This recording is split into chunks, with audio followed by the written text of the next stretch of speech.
नमस्कार।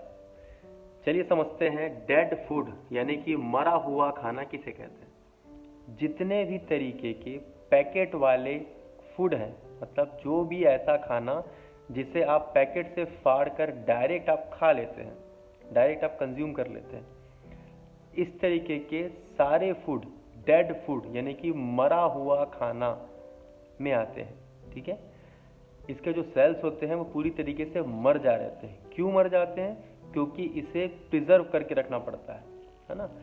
कोई भी पैकेट वाला फूड एक एक साल डेढ़ डेढ़ साल तक कि वो खराब नहीं होता है। क्यों? क्योंकि उसके सारे सेल्स को मार दिया जाता है और उसमें कुछ केमिकल डाला जाता है जिसके कारण वो खराब नहीं होते। अब ये मरा हुआ खाना खाने के बाद आपके बॉडी के अंदर के सेल्स का क्या हाल होगा, ये आप खुद समझदार है।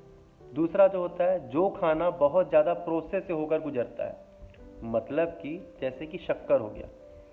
पहले गन्ना होता है, गन्ने से गुड़ बनता है, उसके बाद और प्रोसेस होके कुछ और बनता है, उसके बाद और प्रोसेस होके और कुछ बनाया जाता है, उसके बाद लास्ट का जो प्रोसेस होता है वो बनता है शक्कर। तो गन्ने से शक्कर बनने में बहुत ज़्यादा लंबा प्रोसेस किया जाता है। उसे बहुत साफ साफ साफ और साफ कर करके शक्कर बनाया जाता है। इसीलिए शक्कर जो है वो भी डेड फूड में आता है, वो भी मरा हुआ खाना है। इसीलिए बोला जाता है कि चीनी खाना ही नहीं चाहिए, चीनी पूरी तरीके से अपने को छोड़ देना है। चीनी की जगह आप गुड़ यूज़ कीजिए, आप खजूर का गुड़ यूज़ कीजिए। मीठे का ऑल्टरनेटिव निकालना है अपने को चीनी के अलावा। दुनिया का सबसे खतरनाक स्लो पॉइजन है चीनी। तीसरा होता है, जैसे कि हम पिज्ज़ा खाते हैं, तो पिज्ज़ा सबसे पहले खेत से गेहूं निकलता है, गेहूं के बाद आटा या मैदा बनेगा, आटा बनेगा, आटा के बाद फिर प्रोसेस होकर मैदा बनता है, उस मैदा में प्रोसेस होकर फिर ब्रेड बनाया जाता है, फिर वो ब्रेड प्रोसेस होकर फिर पिज्ज़ा बनता है। मतलब कि बहुत लंबे प्रोसेस से गुजरने वाला कोई भी खाना वो भी डेड फूड में आएगा, मतलब कि वो भी मरा हुआ खाना है। अब ऐसे खाने को खा के आपके बॉडी के अंदर के सेल्स जिंदा रहेंगे कि मर जाएंगे, ये आप मुझसे ज़्यादा समझते हैं।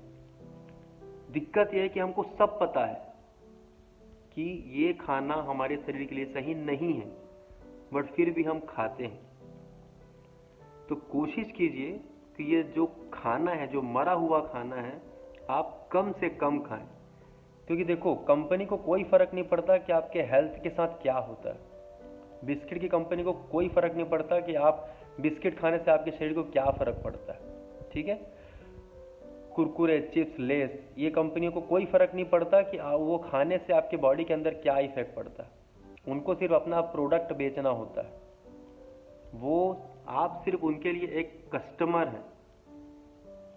आप उसे खरीदते हैं और खाते हैं, आप उसे पैसा दे देते हैं। उसके बाद आप 10 रुपए के चिप्स खाने के बाद आपका 1 लाख रुपए अपने हेल्थ में कैसे खर्चा हो जाएगा वो आपको पता भी नहीं चलेगा। तो थोड़ा सा समझदार बनिए, मरा हुआ खाना मत खाइए, जिंदा खाना खाइए। जितना हो सके कच्ची चीजें खाएं, हो सके तो थोड़ा पका कर खाएं, उबाल कर खाएं, और हो सके तो थोड़ा सा ऑयल, इतना सा ऑयल या घी डालकर खाना बनाएं जिससे आपके बॉडी के जो सेल्स हैं वो कम से कम जिंदा रहें। कोशिश करें जितना हो सके प्राइमरी फूड खाएं। प्राइमरी फूड का मतलब होता है जो भी खेत से निकलकर डायरेक्ट आपके थाली में आता है, या फिर सेकेंडरी फूड खाएं जो कि खेत से निकल के आपके घर के गैस में चढ़ता है, फिर आप कंज्यूम करते हैं। टर्शरी फूड के बाद तो खाना ही नहीं है, सेकेंडरी फूड तक ही अपने को खाना है, ताकि हम अपने बॉडी के सेल्स को जिंदा रख सकें और ज़्यादा से ज़्यादा हेल्दी रह सके। जो आप खाओगे वही आपको बाहर दिखेगा, आपके चेहरे में चमक दिखेगी, आपकी बॉडी में एनर्जी रहेगी। मरा हुआ खाना खा के सेल्स तो मर ही जाएंगे और आप कब, उसकी कोई गारंटी नहीं है। Thank you so much.